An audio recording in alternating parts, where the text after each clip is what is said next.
레위기 이번 주는 16장부터 18장 30절까지 해당되는 말씀입니다.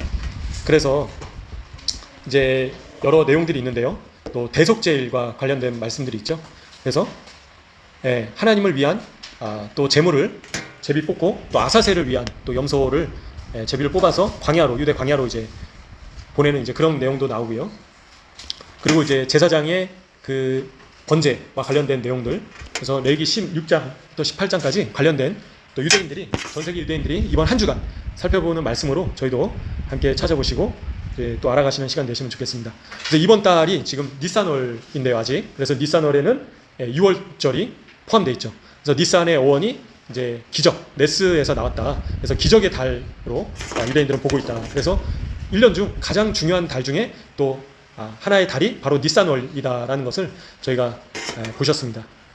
그리고 5월 8일 저녁부터는 이제 이야르 달이 시작되는데요. 특별히 이야르 달은 다음 달은 건강과 관련된 달이라고 합니다. 그래서 그 이야르라는 그 의미 자체가 하나님께서 바로 하나님이시고 하나님께서 치유자이시다라는 뜻이 그 이야르 달의 이름 안에 포함이 되어 있다라는 것을 저희가 알 수 있습니다. 그래서 저희가 특별히 이야르 달을 앞두고 있는데요. 이야르 달 첫째 날은 특별히 어떤 일이 있었습니까? 바로 성전이 착공되기 시작됐던 날이 이야르 첫째 날이었다. 그래서 1차 성전, 솔로몬 성전도 이야르 1일, 그죠? 그리고 수룹바벨 성전, 2차 성전도 이야르 첫째 날에 성전이 착공되기 시작했다라는 것을 참고적으로 말씀드리고요. 그리고 유대인들은 잘 모르지만요. 이야르 28일, 유대인들도 중요하게 생각하는 날이죠. 이야르 28일이 무슨 날입니까? 이야르 28일이 바로 예루살렘이 회복된 날, 이 6일 전쟁으로 67년도에 6일 전쟁으로 예루살렘이 회복된 날이 이야르 28일입니다. 근데 이야르 28일은 또 어떤 날일까요? 이야르 28일은 창조과학에서 보는 예수님께서 태어나신 날이다. 이야르 28일이 놀랍죠? 그래서 예루살렘이 회복된 날과 예수님께서 태어나신 날이 유대력으로 같은 날짜이다. 더 나아가서 더 놀라운 사실은 이야르 28일이 어떤 날입니까? 예수님께서 어떤 날일까요? 바로 승천하신 날이다. 그래서 예수님께서 이 땅으로 육신의 몸으로 이 땅에 오시고 부활하셔서 감람산에서 승천하신 날이 같은 날이다라는 것을 참고적으로 말씀드리겠습니다. 그래서 이야르 날에는 중요한 일들이 많이 있죠. 그래서 성전이 착공되고 또 예수님께서 또 태어나시고 이 땅에 베들레헴에서 태어나시고 또 승천하시고 감람산에서 이런 인류 역사상 너무나도 중요한 하나님 나라에 있어서 너무나도 중요한 그런 사건들이 있었던 달이다라는 것을 참고적으로 말씀드리겠습니다. 물론 이제 아니다 크리스마스다라고 보는 분들도 있죠. 아니면 뭐 초막절이다라고 보는 분들도 있는데요. 참고적으로 말씀드렸습니다. 그리고 레위기 말씀과 관련해서 아론의 두 아들이 부정한 상태에서 성전으로 들어갔다가 죽었던 사건을 저희가 몇 주 전에 같이 살펴봤었는데요. 다시 이번 주에 아론의 두 아들이 부정한 상태로 성전에 들어갔다가 죽은 사건이 다시 한번 언급이 됩니다. 그래서 제사장이 거룩한 성전 안에 들어가기 위해서는 제사장이 준비가 되어진 상태에서만 성전으로 들어가야 됐다라는 거죠. 그래서 제사장이 성전에 들어가기 전에 갖춰야 될 그런 지켜야 될 규율들이 있었다라는 것이 언급되어 있습니다. 왜냐하면 아론의 두 아들처럼 부정한 상태로 죽지 않기 위해서 하나님 앞에 나아갈 때 인식을 해야 됐다라는 거죠. 자신의 상태가 어떤 상태인지, 부정한 상태인지 깨끗한 상태인지 자기 자신을 살펴봐야 됐다라는 거예요. 왜? 죽지 않으려고. 그죠? 제사장들이. 그래서 이제 철저하게 유대인들이 거룩한 성전에 거룩하신 하나님 앞에 나아갈 때는 자기 자신에게 죄가 없는지 돌아보고, 그죠? 먼저 속죄제를 드리고 하나님 앞에 두려우신 하나님 앞에 나아갔다. 근데 저희가 이제 예수님의 보혈로 말미암아 이제는 담대함과 당당함으로 하나님 앞에 저희는 나아갈 수 있는 놀라운 신분을 저희가 갖추게 됐습니다. 그래서 너희가 이제는 저희를 하나님의 자녀 삼아주시고, 그죠? 그래서 하나님 앞에 이제는 예수님의 보혈을 의지해서 아무 때나 나아갈 수 있다라는 거죠. 엄청난 특권이다라는 거죠. 누구로 인해서요? 바로 예수님으로 인해서, 예수님의 죽으심으로 인해서 이렇게 유대인들은 두려움으로, 죽을까봐 두려움으로 하나님 앞에 나아갔지만 이제 저희는 하나님 앞에 말씀처럼 담대함과 당당함으로 나아갈 수 있는 신분이 되었다. 어떻게 해요? 예수님의 거룩하신 보혈로 인해서 가능하게 됐다라는 거죠. 근데 유대인들은 현재 성전이 없지만 하나님 앞에 나아갈 때도 이러한 두려운 마음으로 나아가야 된다라고 얘기를 합니다. 그래서 자기 자신을 돌아봐야 된다라고 얘기를 하는 거예요, 유대인들이.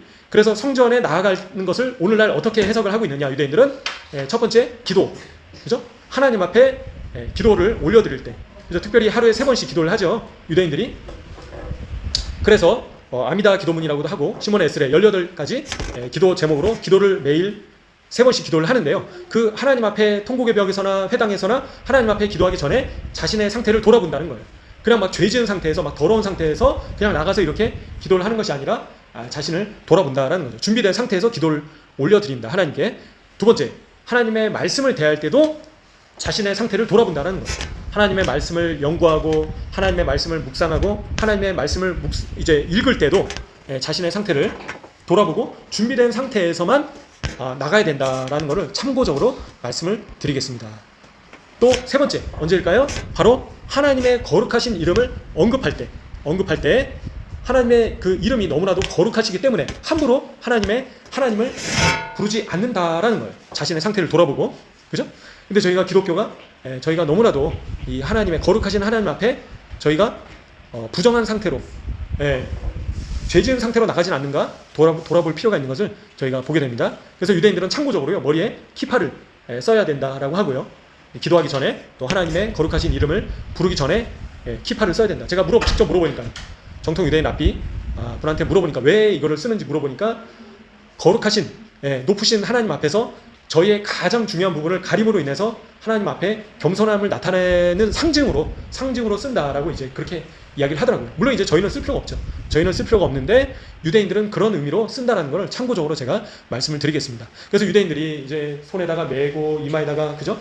테필린, 그리고 탈릿, 기도쇼를 쓰고 이런 것들이 다 의미가 있다라는 겁니다. 그냥 의미 없이 쓰는 것이 아니라 참고적으로 또 탈릿을 왜 이렇게 기도할 때 두르고 기도를 하나요? 그 탈릿 자체가 하나님의 말씀을, 토라를 상징하고 있고요. 그 탈릿의 그 숫자값이 또 토라의 계명 613 계명의 숫자값을 나타내고 있다라는 걸 참고적으로 말씀드리고요.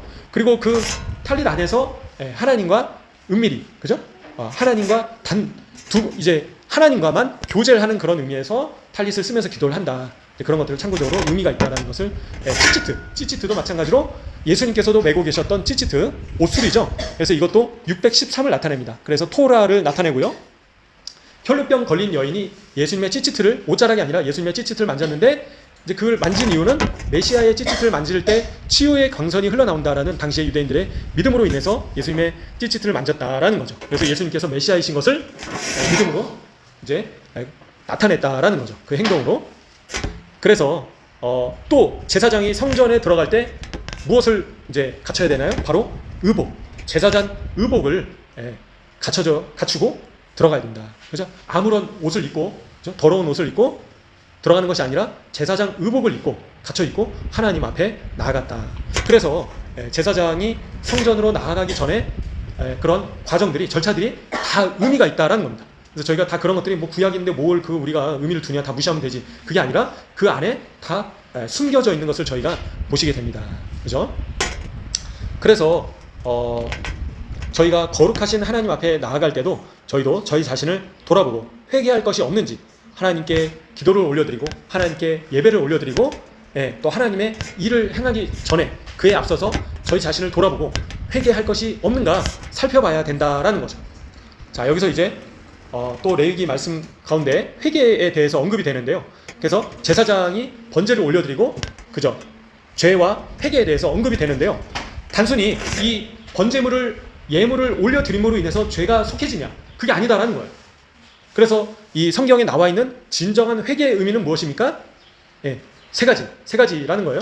일단은 속죄물을 드리는 것은 당연하고, 제사를 드리는 건 당연하고요.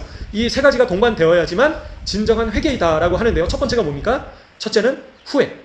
자신이 죄를 지은 것에 대해서 후회를 한다는 거예요. 내가 왜 그런 죄를 지었을까? 그 죄를 나는 상대방이 그렇게 했으니까 내가 그렇게 했지. 나는 당연시 여기는 것이 아니라, 주님, 제가 잘못했습니다. 주님, 제가 왜 그랬을까요? 주님, 먼저는 내가 왜 그랬을까? 먼저는 후회를 해야 된다는 거예요. 내가 왜 그런 죄를 범했을까? 두 번째는 뭡니까? 하나님께 용서를 구해야 된다. 하나님께 용서를 구해야 된다. 하나님 잘못했습니다. 저희 죄를 용서해 주세요. 그리고 사람에게 죄를 지었을 때는 어떻게 되냐? 사람에게 용서를 구해야 된다는 거예요. 두 번째로. 그죠? 하나님께만 용서를 구하는 것이 아니라 사람에게 잘못을 했다면, 사람에게 말로 잘못을 했다면, 행동으로 잘못을 했다면, 다 상대방의 것을 뺏었다면 다 어떻게 된다고요? 원상복귀해야 된다는 거예요. 용서를 구해야 된다는 거예요. 내가 잘못했다는 거예요. 두 번째, 그게 있어야 된다는 겁니다. 세 번째, 또 중요한 거죠? 세 번째 뭘까요? 회개에서 포함되어 있는 의미, 세 번째는 더 나은 모습을 보여줘야 된다는 거예요. 더 나은 모습으로 변화되지 않으면 그거는 회개하지 않은 것이다. 히브리적 관점에서 말로만 회개를 한 것은 회개가 아니다라는 거예요. 야고보서 말씀처럼, 그죠? 행함이 없는 믿음은 죽은 믿음이다라고 하죠. 근데 마틴 루터가 야고보서를 뭐라고 했습니까? 지푸라기 서신이라고 했습니다. 엄청나게 비난을 했던 거예요. 그죠? 그래서 헬레니즘의 영향으로 인해서 저희가 말하고 그냥 생각만 바꾸면 나는 회개한 거야. 그거는 히브리적 관점에서 회개를 한 것이다? 아니다라는 거예요. 회개를 한 것이 아니다라는 거예요. 행동이 바뀌지 않았다면, 여전히 똑같은 모습으로 죄를 짓고 있다라면 어떻다고요? 그거는 회개한 것이 아니다라고 얘기를 하는 거예요. 그래서 당연히 제사장이 번제를 올려드려야지만요, 속죄가 이루어지지만 그에 동반되어야 되는 것이 무엇이라고요? 세 가지. 유대인들이 이야기하는 겁니다. 첫째는 죄를 후회해야 된다. 두 번째, 용서를 구해야 된다. 누구에게요? 하나님께 용서를 구하고 또 사람에게 용서를 구해야 된다. 세 번째, 더 나은 모습으로 변화가 되어야 된다. 그렇지 않으면 그거는 회개가 아니다. 이게 히브리적 관점이라는 겁니다. 성경적인 회개는 그렇다라는 거예요. 말로만 주님 잘못했습니다. 그게 아니라 행동으로 변화되지 않는다면, 행동이 수반되지 않는다면 회개한 것이 아니다라는 거예요. 얼마나 무서운 말씀입니까? 그래서 마틴 루터는 헬레니즘의 영향으로 야고보서를 지푸라기 서신이라고 하면서 너무나도 행위 구원을 강조하고 있다라고. 그로 인해서 마틴 루터로 인해서 기독교가 어떻게 됐습니까? 믿음은 강조하지만 행동이 수반되지 않고 있다라는 거예요. 지금 현재 기독교가 예수님을 믿는다고 하면서도 삶이 수반되지 않고 있다라는 거예요. 그거는 어떻다고요? 마태복음 3장 8절에 나와 있죠. 회개에 합당한 열매를 너희가 맺어라. 합당한 열매를 맺지 않는다면 어떻게 된다고요? 10절에 도끼가 나무 뿌리에 놓여 있다. 그래서 너희가 더 나은 모습으로 좋은 열매를 맺지 않는다면, 이거 믿지 않는 사람들한테 얘기를 하는 것이 아니라 하나님을 믿는다라고 하는 유대 백성들한테 얘기를 한 거예요. 그죠? 이방인, 하나님을 믿지 않는 이방인들한테 얘기를 한 말씀이 아닌 겁니다. 하나님을 믿는다라고 하는 유대 백성들에게 너희가 좋은 열매를 맺지 않으면 찍혀서 불에 던져질 것이다. 얼마나 두려운 말씀입니까? 지옥 간증을 보십시오. 얼마나 두려웠습니까? 그렇게 예배 잘 드리고 예수님 잘 믿는다고 하는 사람들이 지옥에 떨어져 있다는 거예요. 왜? 맨날 싸우고, 그죠? 거짓말하고, 그죠? 죄가 해결되지 않으니까 회개하지 않고 진정한 회개를 하지 않는 상태에서 죽으니까 어떻게 됐죠? 지옥에 떨어졌다는 거예요. 두려운 말씀입니까? 저희는 한 번 구원은 영원한 구원이 아니다라는 겁니다. 행위 구원을 이야기하는 것이 아니고요. 그죠? 예수님께서 속죄 제물로 죽으셨다는 거예요. 속죄 제사를 이루셨다는 거예요. 하지만 진정한 회개는 세 가지가 수반되어야 된다. 첫째, 죄를 후회해야 되고, 두 번째, 용서를 구해야 되고, 세 번째, 변화되어야 된다. 삶이 변화되지 않고 행동이 변화되지 않으면 그 사람은 회개한 것이 아니다라고 얘기를 하는 것입니다. 마태복음 3장 11절에서도 세례 요한이 너희로 회개하게끔 물로 세례를 베푼다. 그죠? 예수님께서는 어떻게 하신다고요? 능력이 훨씬 더 많으신데 그의 신발을 들기도 감당하지 못할 그런 어마어마한 분이시다. 그분은 어떤 분이시라고요? 성령님과 불로 너희에게 세례를 베푸시는 분이시다라는 겁니다. 그죠? 그래서 여기 잘 보십시오. 세례 요한이 왜 물로 세례를 베푼다라고요? 너희로 회개하게 하기 위해서. 근데 예수님께서 왜 세례를 베푸신다고요? 저희에게 성령과 불로 왜 세례를 베푸신다라고요? 저희로 하여금 회개하게 하시기 위해서 세례를 베푸신다. 그럼 저희가 진정한 회개를 해야 된다는 거예요. 진정한 회개. 그래서 저희가 여전히 옛사람의 모습으로 살고 있다면 진정한 회개를 이루지 못한 것입니다. 두렵고 떨림으로 구원을 이루라라고 말씀하셨어요. 예수님께서. 내가 너희를 모른다라고 말씀하신다는 겁니다.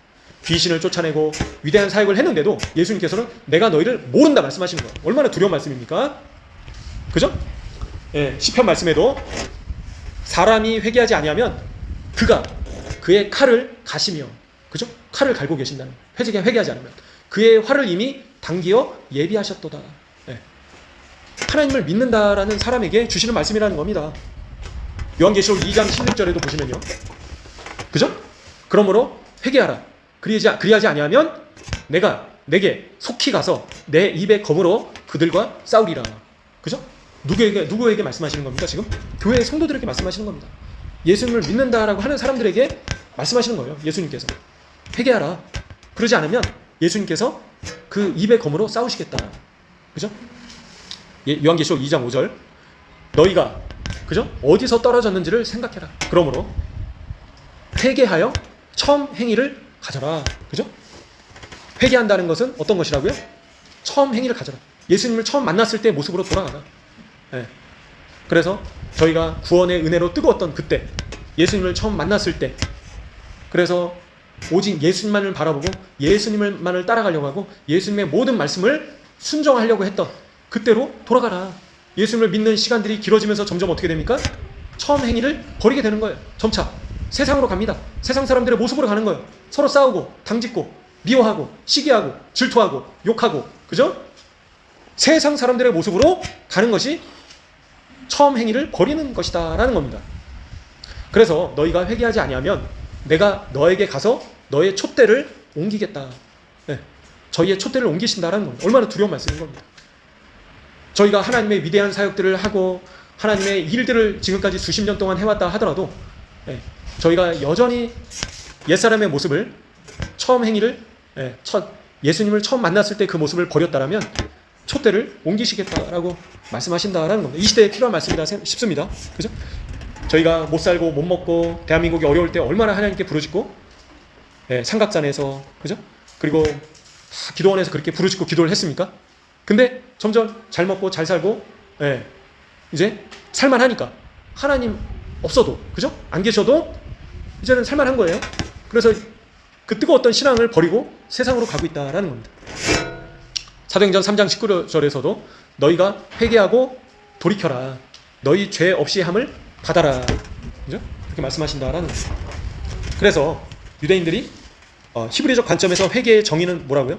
일단 기본적으로 속죄 제사가 이루어져야 되고요. 예수님께서 속죄 제물로 죽으셨고요. 속죄가 이루어졌습니다. 세 가지. 첫 번째, 죄를 뉘우쳐야 된다. 저희가 저질렀던 죄악들, 저지르고 있는 죄악들에 대해서 뉘우치고, 두 번째, 하나님과 사람에게 용서를 구해야 된다. 죄를 저질렀던 것에 대해서. 세 번째, 무엇입니까? 변화되어야 된다. 여전히 세상을 사랑하고 있고, 여전히 세상에 빠져 있고, 여전히 죄 가운데 머물러 있다면 그거는 회개한 것이 아니다. 그래서 저희가 아론의 두 아들처럼 죽임을 당하지 않도록 저희가 거룩한 모습으로 주님을 또 만날 그날을 예비하시는 한 분 한 분 되시기를 소원합니다. 그래서 이번 주 토라 포션에서요, 대속죄일과 관련된 내용들이 나오고요. 그리고 각각의 절기에 따라서 어떻게 준비되어야 되는가. 그래서 초막절은 잘 아시다시피 초막을 만들고요. 천년왕국을 또 예표하죠. 6월절에는 누룩을 제거합니다. 저희가 몇 주간에 걸쳐서 누룩에 대해서, 하메츠에 대해서 자세하게 나누셨는데요. 그래서 6월절을 맞이하기 앞서서 저희 안에 있는 모든 죄악들을, 찢기들을, 세상을 사랑하는 것들을 제거해야 된다라고 말씀하고 계시죠. 그리고 오순절에는 하나님의 말씀을 받는 절기이다. 그리고 특별히 저희에게는 누가 오셨습니까? 바로 성령님, 하나님의 영께서 이 땅에 내려오신 절기가 바로 오순절인 겁니다. 그래서 이 지금 오메르 49일 이 기간은 하나님의 말씀을 받는 기간, 그죠? 하나님의 성령님을 받는 기간이, 준비하는 기간이 이 기간이다라는 것을 참고적으로 말씀드리겠습니다. 그래서 오순절 날까지 그날을 사모하시면서 하나님께서 더욱더 성령님을 물붓듯이 저희에게 부어주시도록, 저에게 하나님의 말씀이 시내산에서 주셨던 그 말씀이 저희에게 온전히 더욱더 계시될 수 있도록, 저희의 삶 가운데 하나님의 말씀이 이제는 온전히 완전히 성취될 수 있도록, 단순히 지식적으로 하나님의 말씀을 아는 정도가 아니라 하나님의 말씀이 저희의 삶 가운데 열매 맺혀질 수 있는 그런 절기가 되시기를 소원합니다. 그리고 대속죄일 전에는 무엇을 준비합니까? 이제 금식을 준비하죠, 유대인들이. 그래서 모든 죄가 사해지는 대속죄일을 이제 유대인들이 또 금식을 또 준비를 하는데요. 그리고 미크베, 정결탕에 들어가서 자신의 몸을 이제 씻고, 그죠? 영적으로 거듭나는 것을 상징한다라고 말씀드렸죠. 그래서 미크베는 메카베하고 이제 같은 어원으로 소원하다, 기도하다라는 것과 이제 같은 의미이다. 그래서 세례 요한의 그 세례가 또 미크베에서 나오게 됐다라는 것들을 참고적으로 말씀드렸었습니다. 그래서 6월절 전에 참고적으로 더 말씀드리면, 누룩을 제거하는데 구원을 앞두고 유대인들이 가장 먼저 무엇을 주의해야 된다라고 말씀드렸죠? 가장 유대인들이 6월절을 앞두고 주의해야 될 것이 바로 이 혀, 그죠? 말로 짓는 죄를 말로 짓는 죄를 제거해야지만 구원에 이를 수 있다라고 유대인들이 강조한다라는 것을 말씀드렸습니다. 그래서 말로 실수했던 미리암, 그죠? 모세의 흠을 자꾸 모세를 비난함으로 인해서 문둥병이 생겨서 진영 밖으로 쫓겨났던 그 죄에 대해서 유대인들이 언급한다. 두 번째 누구죠? 아담이 선악과를 먹고 나서 말로 하나님을 비난하고 하나님께서 하와를 주셨기 때문에 제가 선악과를 먹었습니다라고 오히려 되레 하나님을 비난하고 있죠. 그리고 하나님께서 주신 아내, 독처하는 것이 좋지 않아서 하나님께서 선물로 주셨는데 아내를 오히려 선악과를 줬다고 아내를 비난하고 있다. 그 죄. 세 번째 누구에 대해서 이야기를 했죠? 바로 열정탐꾼. 그래서 열정탐꾼이 하나님께서 주신 약속의 땅, 젖과 꿀이 흐르는 이 좋은 땅을 보고 나서도 어떻습니까? 안악자손을 보고 두려움이 임해서 오히려 악평했다라는 겁니다. 그로 인해서 죽음을 당하고 40년 되는 심판을, 하나님의 형벌을 받게 됐다라는 거죠. 그 죄악들이 전부 다 무슨 죄로 인해서 심판을 받았다고요? 혀를 함부로 놀림으로 인해서 하나님의 심판이 임하게 됐다. 그래서 아예 뭘 할 말이 없으면 그냥 입을 다물고 있으면 됩니다. 그래서 입을 여는 순간 하나님을 찬양하고 하나님을 높여드리고 사람을 축복하고 하나님의 형상대로 지음을 입은 사람을 축복하는, 그래서 이런 열매를 맺는 것이 아니다라면 차라리 입을 꼬매고 있는 게 낫다라는 거죠. 벙어리가 되는 게 차라리 낫다라는 겁니다. 그리고 유대인들의 관점은 히브리적 관점에서는 말로만 짓는 죄뿐만 아니라 더 심각한 죄, 동일한 죄가 뭐라고요? 생각으로 짓는 죄. 말로 내뱉지 않았더라도 이미 생각으로 다른 사람을 판단하고 정죄하는 것이 죽음에 이르는 죄이다라고 이야기를 한다라는 겁니다. 그래서 칼로 상대방을 푹 찔러 죽이는 죄와 생각으로 상대방을 미워하는 죄가 동일한 죄이다라고 히브리적 관점에서는 그렇다라는 겁니다. 그래서 저희가 설령 생각만이라도 사람을 미워하고 증오하는 것은 어떻다고요? 지옥에 떨어지는 죄이다. 그죠? 기독교에서 가르치지 않죠. 이렇게.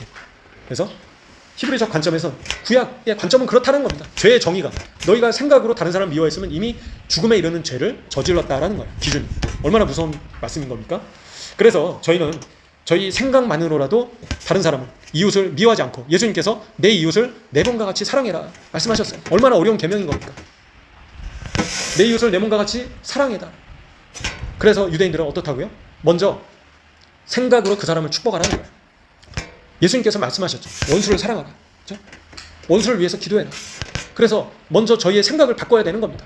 생각으로 미워하는 사람이 있다면 어떻게 해요? 그 사람을 적극적으로 축복하라는 거예요. 주님, 저 영혼이 잘 되도록 해주세요.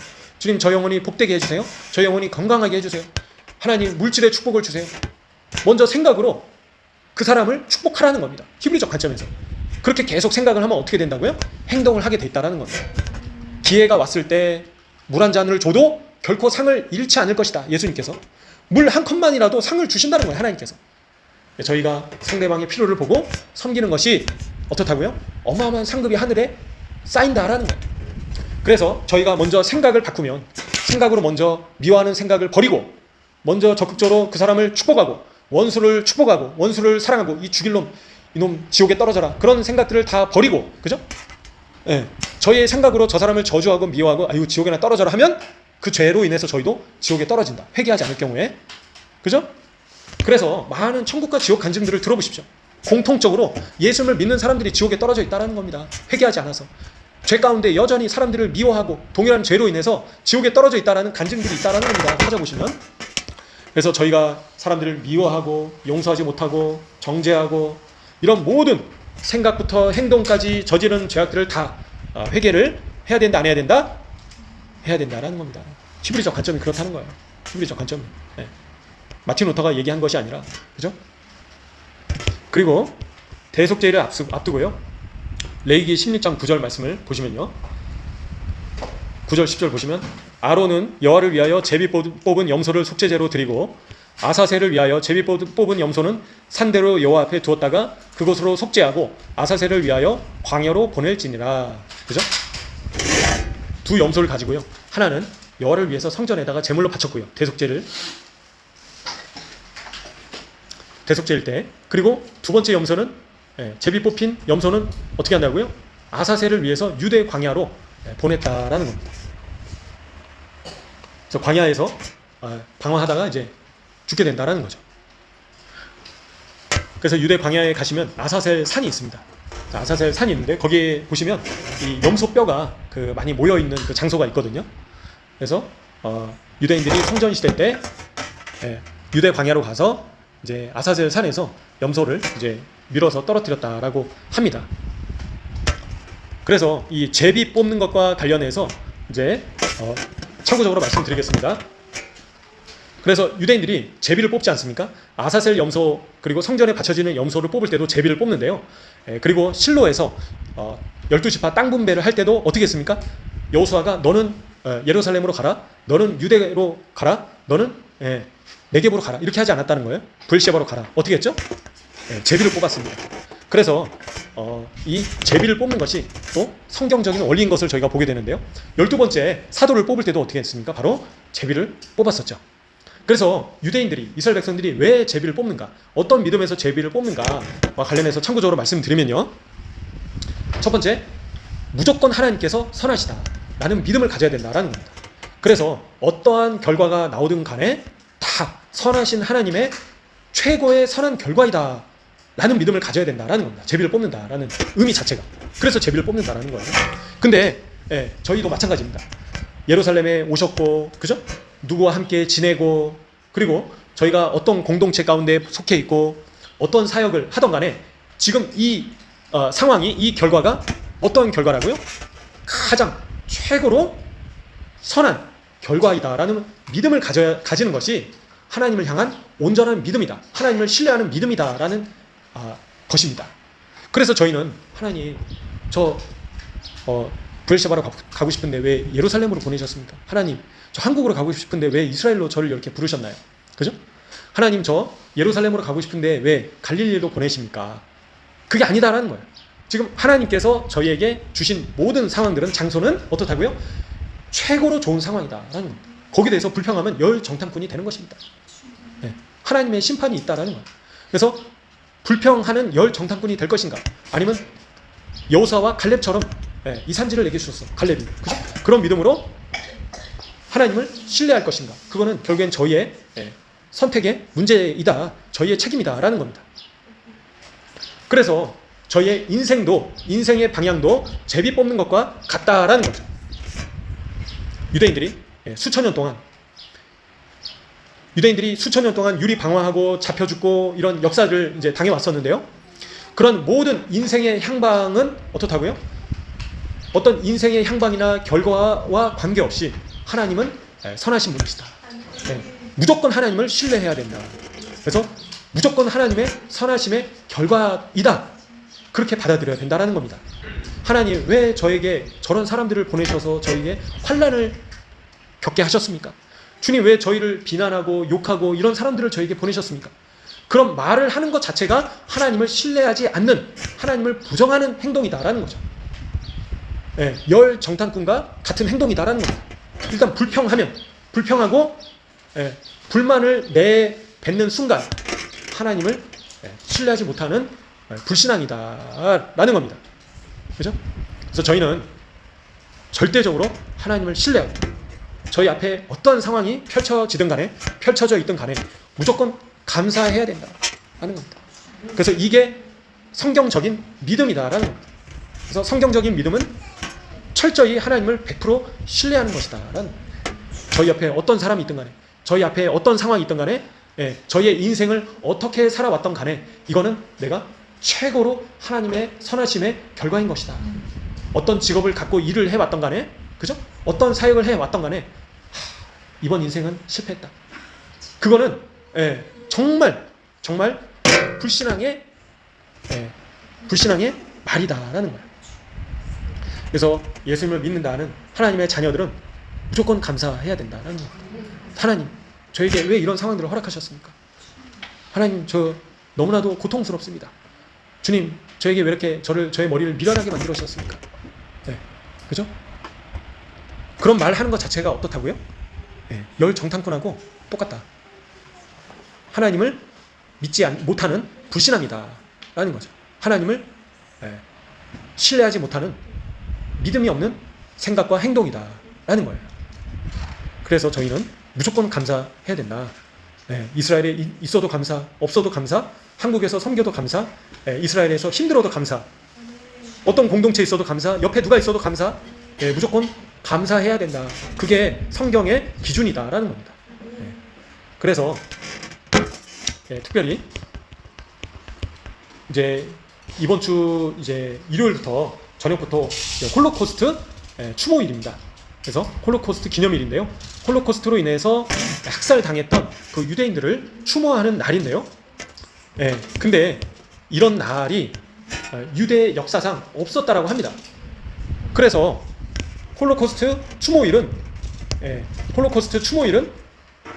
이제 어떻게 보면 이제 이 하나님을 믿는 사람들의 관점에서는 올바르지 않다라고 이제 보는 거죠. 참고적으로.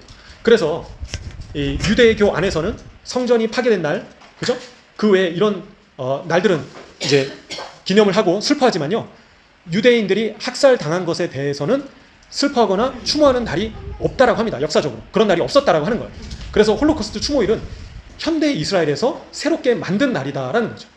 그래서 유대교 역사상 이런 날이 한 번도 없었다라는 거예요. 홀로코스트 추모일과 같은 날이. 그래서 유대 랍비들이, 그죠? 유대 지도자들이, 이런 영적인 지도자들이 이런 유대인들이 학살당한 날을 기억하면서 추모일을 수천 년 역사 동안에 만들지 않았다라는 겁니다. 왜 그렇게 했을까요? 그죠? 왜 그렇게 했냐면 하나님의 말씀의 길은, 토라의 길은 하나님께서 행하신 모든 일을 무조건 선하게 봐야 된다는 거예요. 무조건 선하게 봐야 된다는, 홀로코스트까지도 선하게 봐야 된다는 겁니다. 그죠? 정통 유대인들의 관점은 그렇다는 겁니다. 설령 죽었는데도, 그죠? 그래서 저희가 보고 듣고 저희 앞에 일어난 모든 일을, 설령 죽음까지도, 병에 걸린 것까지도 그런 좋아 보이지 않는 그런 일에 집중을 하지 않아야 된다는 겁니다. 무조건 하나님의 구원에 집중을 해야 된다. 그래서 무조건 하나님의 선하심의 결과로 인해서 하나님께 감사해야 된다는 겁니다. 그로 인해서 슬퍼하고 이제 홀로코스트 추모일로 인해서 이제 나치 히틀러한테 죽은 사람들을 저희 그냥 일반 사람들이 보기엔 얼마나 이게 슬픈 일인 것입니까? 근데 그 일까지도 어떻게 봐야 된다고요? 하나님의 선하심의 결과인 것이다. 그렇게 봐야 된다는 거예요. 그죠? 좀 이게 어렵죠? 어떻게 보면. 아니 그렇게 600만이나 죽었는데 이게 하나님의 선하심의 결과인 거라고? 그렇게 봐야 된다는 겁니다. 유대인들은. 로마 군들에게 수십만 명이 학살됐는데도 그거는 하나님의 선하신 결과인 것이다. 그리고 2000년 동안 쫓겨다니면서 유리방황하고 학살당하고 노예로 팔려갔는데 그것도 하나님의 선하신 결과인 것이다. 무조건 하나님께 감사해라. 그렇게 얘기를 한다는 거예요. 그죠? 이게 여기서 이제 저희가 기독교인들과 유대인들의 차이가 여기서 나타나는 것을 저희가 보게 됩니다. 얼마나 슬픈 일입니까? 600만이 학살당하고 역사적으로 1300만 명의 유대인들이 학살당했는데요. 그 일을 하나님의 선하심의 결과인 것이다. 그로 인해서 하나님께 감사해라 라고 얘기를 한다는 겁니다. 이해가 안 되죠? 그래서 그 일까지도 하나님 감사합니다. 하나님의 선하심의 결과인 것입니다. 그렇게 할 때 하나님께서 더 선하게 이끌어 가신다라는 믿음을 가져야 된다라고 얘기를 한다라는 거죠. 그래서 저희가 앞으로 펼쳐질 환난이나 그리고 예수님을 믿는 믿음으로 인해서 잡혀 죽을 때조차도 어떻게 봐야 된다고요? 하나님의 선하심의 결과인 것이다. 하나님의 선하심이다. 이거는 하나님께서 선하시기 때문에 이렇게 행한 것이다. 그런 믿음을 가져야 된다는 거예요. 그래서 어떻게 된다고요? 환난도 감사해야 되고 죽음도 감사해야 된다. 그래서 정통 유대인들이 아우슈비츠 수용소로 기차칸에서 끌려갈 때 어떻게 했다고요? 춤추면서 하나님을 노래하고 기뻐했다라는 겁니다. 일반적인 세속 유대인들이 아니라 정통 유대인들이요. 왜 그렇게 했을까요? 지난번에도 말씀드렸지만 너무나도 기쁘다라는 거야. 우리가 이제 죽지만 너무나도 감사하다. 지금 이 상황이. 왜? 곧 하나님을 만나게 되니까, 그분을 하나님을 뵙게 되니까 감사하다 라고 얘기를 한다는 겁니다. 이게 뭐 어떻게 보면 저희도 참 그렇게 생각하기 어렵지 않습니까? 그래서 유대인들의 관점이 이러하다, 정통 유대인들의 관점이 이러하다라는 것을 참고적으로 말씀을 드리겠습니다. 그래서 어떻게 된다고요? 무조건 감사해야 된다. 모든 상황 가운데서 감사해야 된다. 범사에 감사해라. 하나님께서 말씀하시죠. 저에게 쉬지 말고 기도하라. 항상 기뻐해라. 라고. 슬퍼하는 것 자체가 죄를 이미 짓고 있다라고 하는 겁니다. 그죠? 그리고 유대인들조차도 그렇게 얘기를 하는 거예요. 우리는 인간은 매 순간마다 이미 죄를 짓고 있는 상황이다. 왜? 유대인들이 그렇게 얘기하는 겁니다. 쉬지 말고 기도를 해야 되는데 기도를 멈추는 것 자체가 죄이다라는 거. 유대인들이 그렇게 얘기를 하는 거예요. 그래서 이미 우리는 매 1초 1분마다 죄를 짓고 있다는 겁니다. 인간은. 왜? 인간은 365일 24시간 내내 기도를 해야만 하는 존재라고 얘기를 하는 거죠. 근데 말씀에 그렇게 기록되어 있어요. 저희도 신약 말씀에 쉬지 말고 기도하라고. 기도를 쉬는 죄를 범치 말라고 말씀하시는 겁니다. 그죠? 그래서 저희는 무조건 계속 눈 뜨면 어떻게 해야 된다고요? 기도해야 되는 겁니다. 방언으로 기도하고 하나님 감사합니다. 주님 하나님 찬양합니다. 하나님 감사 하나님 무조건 감사합니다. 그래서 저희 할머니께서 걸어다니는 기도의 집이셨는데요. 24시간 기도를 하셨습니다. 24시간. 그래서 눈 딱 뜨면 그래서 찬송가, 악보 없는 찬송가 옛날에 있잖아요. 그거를 펼쳐놓고 24시간 그냥 찬양 기도를 하시더라고요. 어렸을 때는 그게 이해가 안 됐습니다. 어떻게 저렇게 사람이 할 수가 있을까? 그죠? 일단 눈 딱 뜨면 그래서 이제 찬송가를 펴놓고 처음부터 끝까지 계속 하나님을 찬양하는 겁니다. 쉬지 않고 24시간 내내. 그리고 하나님께 기도를 하는 거죠. 하나님. 입술로 계속 하나님께 기도를 하는 겁니다. 쉬지 않고. 그래서 어렸을 때는 그 모습이 이해가 안 됐지만 쉬지 말고 기도하라고 하시는 대로 하신 거구나 라는 거를 제가 지금에 와서야 깨닫게 되는 것 같습니다. 그래서 유대인들도 쉬지 않고 기도를 쉬는 것 자체가 죄이다라는 거예요. 죄의 기준이 그렇다는 겁니다. 다른 사람 미워하고 막 욕하고 죽일 그렇게 말하는 것뿐만이 죄가 아니라 기도 안 하면 너는 이미 죄를 짓고 있는 거야. 그렇게 얘기를 한다는 거죠.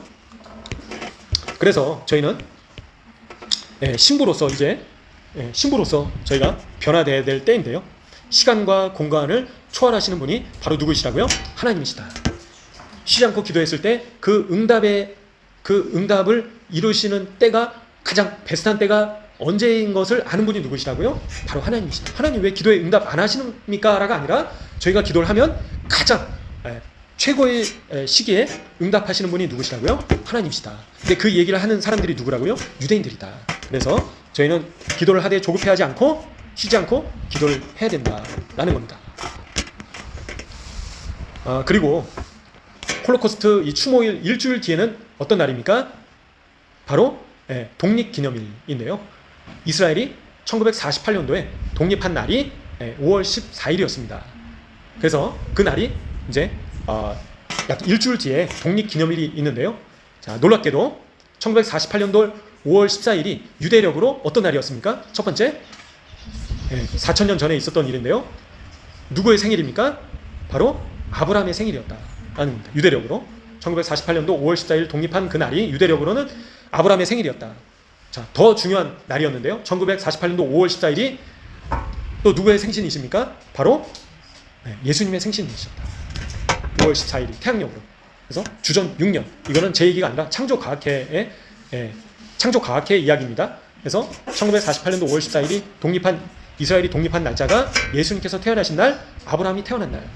놀랍죠? 1967년도 이하르 28일은 어떤 날이라고요? 예루살렘이 회복된 날. 또 어떤 날이라고요? 바로 예수님께서 유대력으로 태어나신 날, 또 예수님께서 유대력으로 승천하신 날.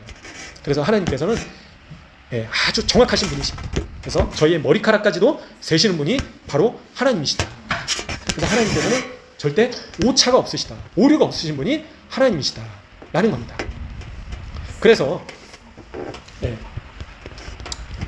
자, 그리고 마지막으로 이번 주 토라 포션과 관련해서 저희가 유대인들이 이야기를 할 때, 토라의 길로 갈 때, 하나님의 말씀대로 순종하면서 살 때 어떤 결과가 있다라고 합니까? 이 땅에 머물러 있을 수 있다라고 얘기를 합니다. 그래서 하나님의 말씀대로 준행하면서 하나님의 뜻대로 순종할 때 어떻게 한다고요? 이 땅에 머물게 해주신다. 하나님께서. 하지만 유대 백성들이, 이스라엘 백성들이 하나님을 대적하고 우상을 숭배했을 때, 하나님의 말씀을 어겼을 때 어떻게 됐죠? 앗수르에 의해서 쫓겨나고요, 바벨론에 의해서 쫓겨나고요, 로마에 의해서 쫓겨나고요. 그죠? 그래서 하나님께서는 하나님의 말씀을 준행하지 않을 때 이 땅에서 쫓아내신다. 하지만 하나님의 말씀을 준행할 때 이 땅에서 머물게 하신다. 그래서 이 땅에 있는 것은 누가 허락하셨기 때문에 가능한 것입니까? 하나님께서. 왜 하나님께서 그렇게 이 땅을 특별하게 여기십니까? 여러 말씀들이 있죠. 열왕기상 말씀에 내 이름을 두고자 하여 택한 성읍이다. 택한 성읍 예루살렘. 하나님께서 이렇게 말씀하신 겁니다. 하나님의 거룩하신 이름을 두고자 하여 택하신 성읍이 어디라고요? 예루살렘. 여기 예루살렘. 그죠? 그리고 역대하 말씀에서도 예루살렘을 택하셔서 하나님의 이름을 거기에 두셨다. 그리고 역대상 23장에서도 이스라엘 하나님 여호와께서 예루살렘에 어떻게 하신다고요? 영원히 거하시겠다. 예, 하나님께서 거하실 곳이다라는 겁니다. 마태복음 5장 35절에서도 예, 큰 임금의 성이다. 큰 임금은 누구십니까? 예수님이시죠. 예.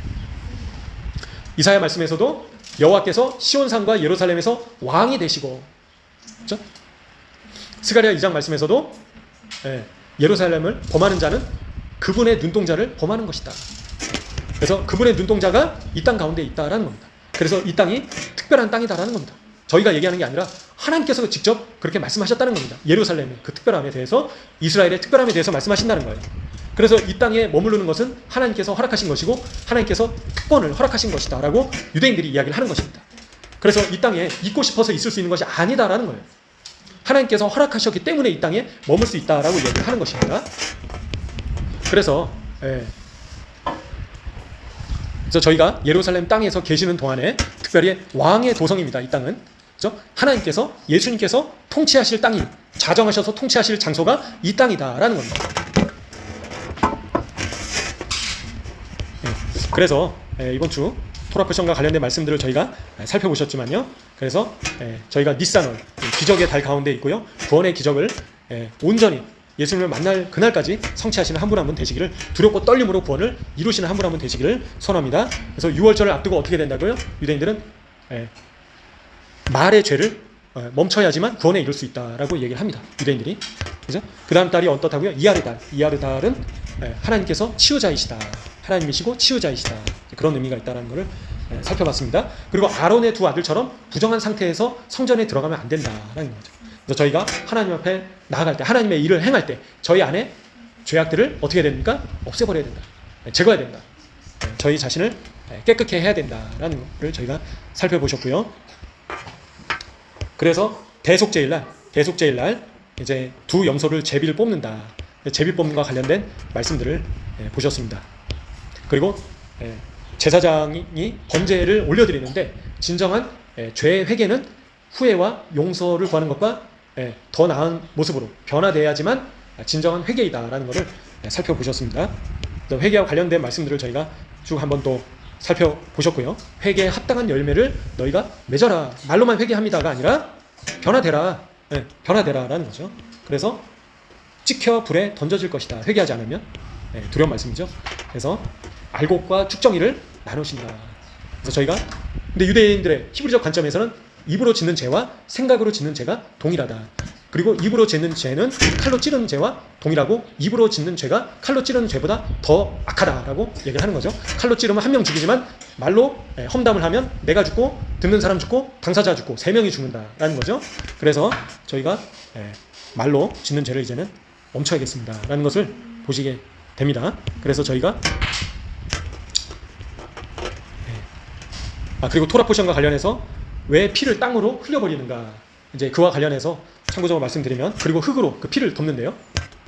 그래서 이것이 나타내는 의미는 저희가 흙으로부터 와서 흙으로 돌아가는 것을 상징한다라고 이야기를 합니다. 그래서 저희가 어디에서 왔고 어디로 가는지를 항상 기억해야 된다. 그래서 저희는 정말 한 방울과 같은 존재에서 결국에는 흙으로 돌아가게 된다라고 얘기를 하고 있고, 그래서 먼지로 돌아가게 되는 존재가 저희 자신이다.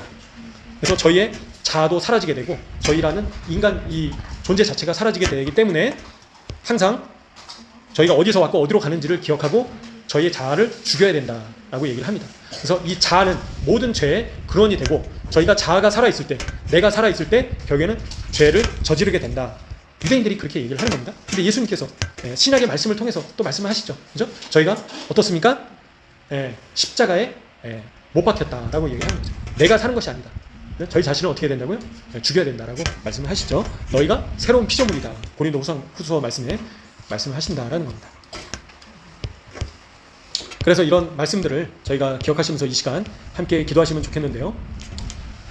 특별히 저희가 6월절을 지나고 오순절을 앞두고 있는 이 기간 중에 또 저희 가운데 하나님의 말씀이 온전히 성취되고 또 하나님의 성령님께서 저희 안에 충만하실 수 있도록 성령으로 온전히 변화되고 예수님의 신부로 계속해서 변화되어 갈 수 있도록, 그리고 특별히 이 땅 가운데 있는 유대 백성들 가운데 토라가 계시되었는데 이제는 토라뿐만이 아니라 하나님의 영께서, 성령께서 이들 가운데 이제는 풍성하게 물 붓듯이 부어지실 수 있도록 함께 또 중보하시면서 기도하시면서 나가시면 좋겠습니다. 함께 기도하시겠습니다.